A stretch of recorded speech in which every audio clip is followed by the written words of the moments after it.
Friday the 13th Part 2. You know, the one where Jason Voorhees wears a sack on his head? Yep, that one. Released in 1981, just 1 year after the release of the first movie, Part 2 takes place 5 years after the events of the first movie, where a camp counselor training camp opens up on the shores of Camp Crystal Lake, which is occupied by a bunch of horny teenagers. No, seriously, they are like really randy this time round. Where of course Jason and his terrifying head sack show up to slay these teens. So instead of getting some ass, they get some axe, as it seems that there is no escaping the evil and deranged killer, who now looks like Sloth from the Goonies. Friday the 13th Part 2 doesn't have the best of reputations, but could the passing of time improve this movie and show us all that it actually wasn't that bad? Now I know what you're thinking. Didn't Jason die in the 1950s as a kid? How can he be the killer? Well, sometimes you just can't bring logic into it. So I guess we're just going to assume that Jason spent a couple of decades just chillaxing in the woods and decided to finally reveal himself in the early 80s because... disco had just run its course and that pissed Jason off? Look, I don't know. 10 things, Friday the 13th Part 2, let's check it out.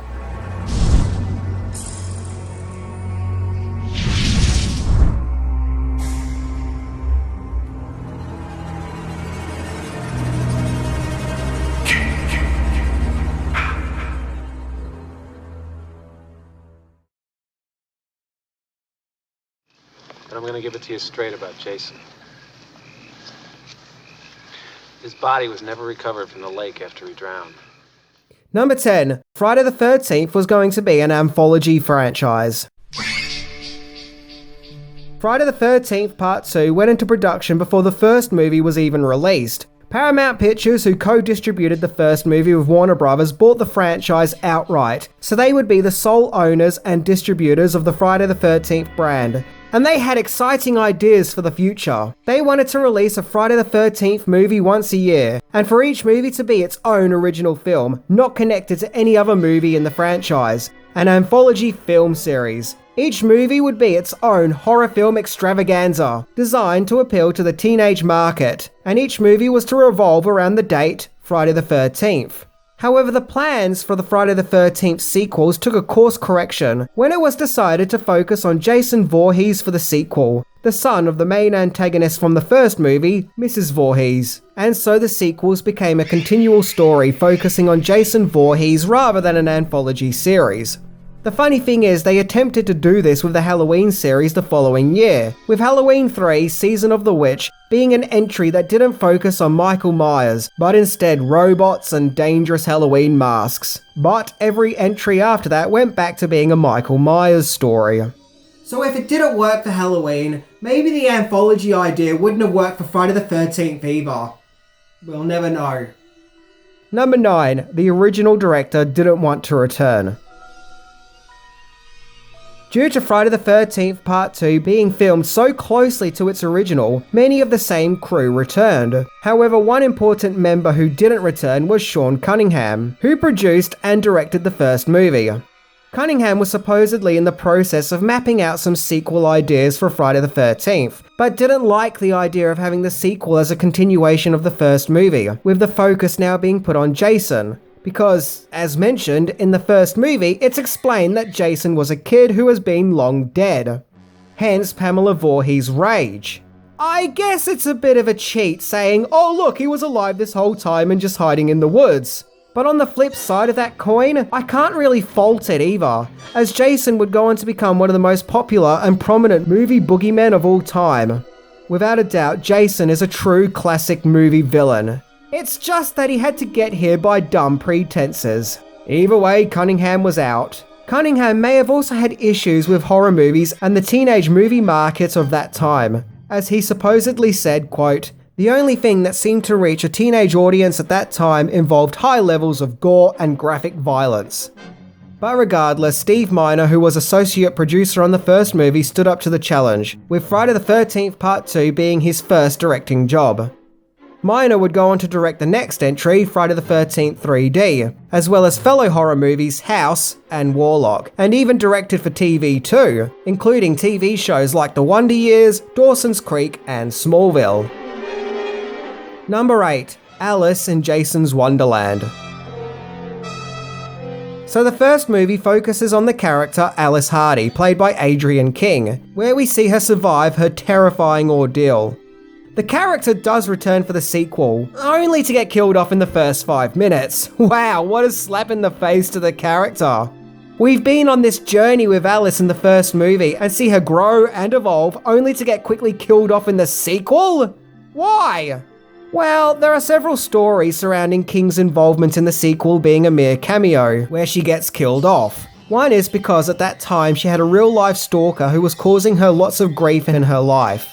I went into more detail about that in my first Friday the 13th episode, and due to the ordeal, she didn't really want to be in the public eye, and so she asked someone higher up in the production if her part can be shortened down to a cameo, and they agreed. Another claim is her involvement in the sequel being a cameo was over a financial dispute, and that the movie went into production before the first movie was released, long before King's real-life ordeal. So who knows, maybe there's some truth in both stories, but either way, I wasn't there.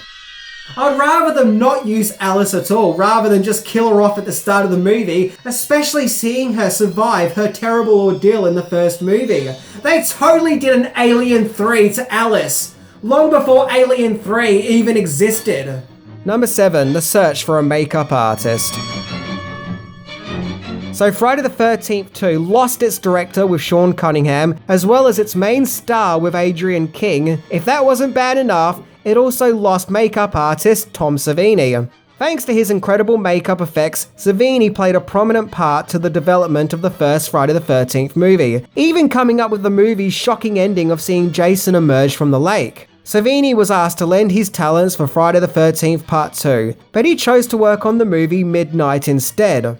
Just like Sean Cunningham, Savini supposedly wasn't keen on the idea of Jason now being the killer, so that may have led him to not choose to return. The makeup duties were then given to Stan Winston. Yes, before Stan gave us the killer robots from the Terminator and the T-Rex from Jurassic Park, he was going to help bring Jason Voorhees to life. However, Winston had to drop out of the project due to working on another movie, which is a shame, as I would have loved to have seen what his interpretation of Jason Voorhees was. Winston was replaced by Carl Fullerton, who was responsible for Jason's infamous look of blue overalls and sack on head. Hey, it wasn't the iconic hockey mask look, but you've got to start somewhere, I guess. It's said that this look was based on the serial killer from the movie The Town That Dreaded Showdown. And yeah, you can really see the similarities. But just imagine had changes not been made. This could have been what Jason Voorhees looked like forevermore. The image that comes to mind when we think of Jason Voorhees. Something that supposedly drives fans nuts is the unmasking of Jason, where we see him with long red hair and a beard. I'm not too sure why, but the idea of a long-haired, unshaven Jason really pisses off hardcore fans. Like, they hate it. This notion of Jason having long hair and a beard was retconned for the third entry, where we can clearly see Jason doesn't have any hair on his head at all. This led many fans to speculate that the scene of Jason being unmasked, or rather unsacked in Part 2, was a dream sequence. Okay guys, calm down, it's just hair. It's no big deal. Coming from the guy who couldn't stand it when they gave Superman a mullet in the 90s. Seriously, what was that about? Number 6, the truth about Jason's big sack. Filming for Friday the 13th Part 2 took place around Connecticut, particularly New Preston and Kent, unlike the first movie which was filmed in New Jersey. The shoot lasted 2 months, being shot in October and November 1980. Now there were a few scrapes that took place along the way, particularly with Jason actor Steve Daskowitz. Look, I'm just gonna call him Steve. Steve was a stuntman where he donned the notorious sack to play the murderous Jason Voorhees. However, the sack was more of a hassle than it looked. Originally a flour sack, the eye part of the sack had a dangling bit that kept tapping Steve on the eye. So to prevent this, the crew taped up this dangling part of the sack from the inside of the sack. As a result from this, Steve got rug burns around his eye from the tape being against his skin for long periods of time. But that was nothing compared to another situation where he was rushed to hospital and had to go to the emergency unit. As due to a timing miscalculation, while filming, actress Amy Steele, who played the movie's protagonist Ginny, cut Steve's finger with a machete. Thankfully he was okay, but he did require 13 stitches. Yep, 13 of all numbers. But it's not all bad though. Steve would go on to be embraced by the Friday the 13th fandom, right up until his death in 2018. Man, burning eyes and a machete to the finger. He's lucky the production didn't give him the sack. You get it? You get it? Hey, come on, what? Come on! Number 5. More on-set mishaps. The actor who played Jason wasn't the only actor to suffer for his art, as Adrienne King herself also got injured. In her death scene, we see her get stabbed in the head by an ice pick. The pick was meant to retract into the handle. However, in one take, it didn't retract and actually injured King. Ouch. The poor actress. Not only did she not want to star in the film, but she also got hurt too. During the movie's shoot, the actors stayed in cabins, where co-stars John Furry, Bill Randolph, and Russell Todd thought that it would be funny to play a prank on fellow co-star Lauren Marie Taylor, where one night they went to her cabin and started scratching at the screen window of her cabin, where the actress got into such a panic, she hyperventilated to the point of passing out. Well, that's according to IMDb. We can only hope that after this, she saw the funny side of it, and they were all friends again. We can only hope. Number 4. Original ending. Friday the 13th had an original ending that was ultimately removed, never to see the light of day. The last shot of the movie was to focus on Mrs. Voorhees' rotting head, where her eyes were to open and Mrs. Voorhees smiles into the camera, going for a more ghoulish supernatural ending. It was director Steve Miner himself who removed this sequence, as he found it too silly. I kind of find it funny that that was considered too silly, but the ending of part 3 where we see Mrs. Voorhees in full zombie mode was a-okay. In 2020 it was announced that uncut footage from the movie had been found and given to the company Shout Factory. It's not made clear if this includes the alternative ending or not. We'll have to wait and see. But never mind the ending, the film's beginning also has its own quirks, as it is said to have the longest pre-title sequence of any movie, with some cuts lasting up to 15 minutes, although apparently that honour belongs to a 1971 movie called The Last Movie, whose pre-title sequence lasted 30 minutes. However, Friday the 13th 2's pre-title sequence is still very long, and a lot of it is made up of scenes from the first movie. It's like, yeah, we get it, we already saw that first film, just move on and get on with the new story, please. Speaking of Mrs. Voorhees in Friday the 13th Part 2, as we all know, Betsy Palmer actually returned for a brief cameo, playing the visions of Jason's mother in his mind. But another actress played the rotting dead head version of the character, as you can see from this behind the scene photo. Number 3. The original poster was rejected. Heavy metal magazine artist Alex Ebel designed the iconic poster for the first Friday the 13th movie, where we see our young camp counselors in the woods within the silhouette of a knife-wielding maniac. So naturally, Ebel designed a poster for the sequel, which follows the same template of having scenery taking place within the same serial killer silhouette. Only this time we see Jason in his unmasked, or rather unsacked form, attacking a camper on a canoe in the lake, paying homage to the scene at the end of the first movie.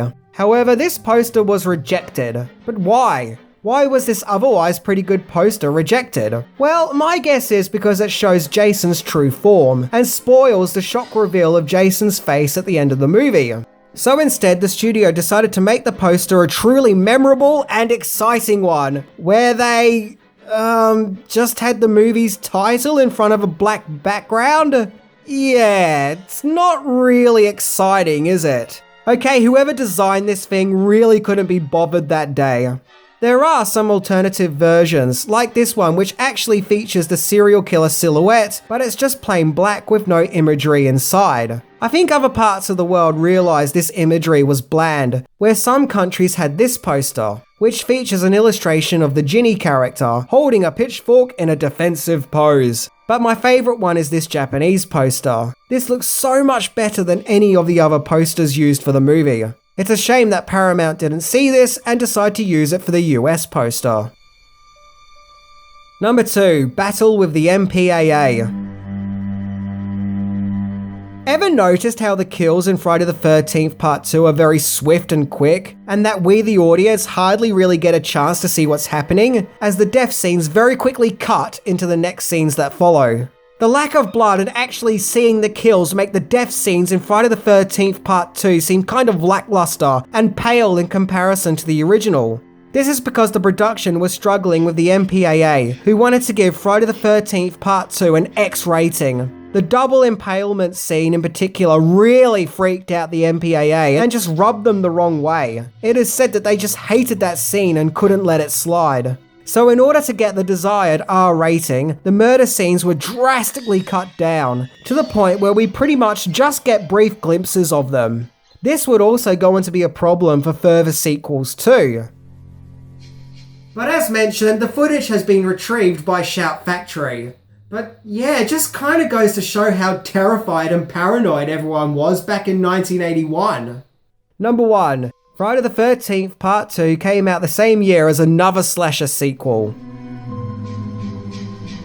Friday the 13th Part 2 was released in May the 1st, 1981, and it was actually released the same year as fellow slasher sequel Halloween 2. However, Friday the 13th beat Halloween to the chase, as Halloween 2 wasn't released till October, on Halloween of course.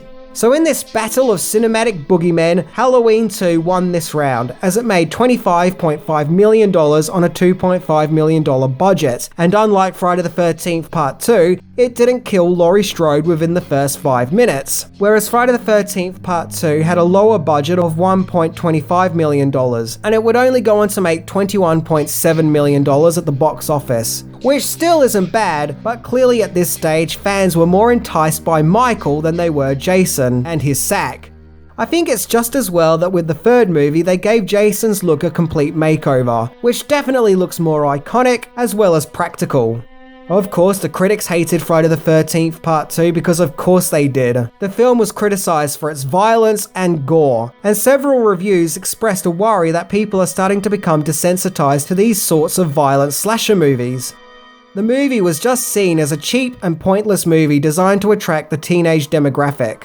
A splatterfest just purely meant to keep young people happy for an hour and a half, if you will. The irony is 3 years later, A Nightmare on Elm Street came out and everyone loved that movie.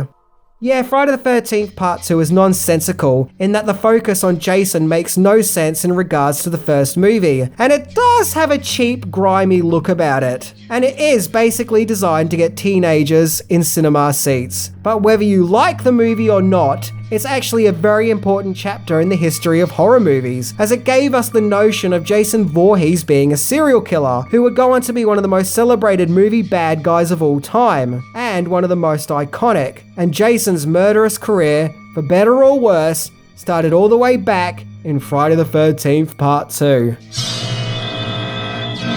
The movie itself is okay. Yeah, it's okay. It doesn't live up to the original, which I felt was much more cinematic and grand, nor is it as good as the third one, but you know, as far as a slasher movie goes, it gets the job done. So if I ever see it on TV, I'll watch it and try not to laugh at Jason's sack. Anyway, I'm Minty. And does anyone else think that we need a Michael versus Jason movie? That'll be awesome. See ya!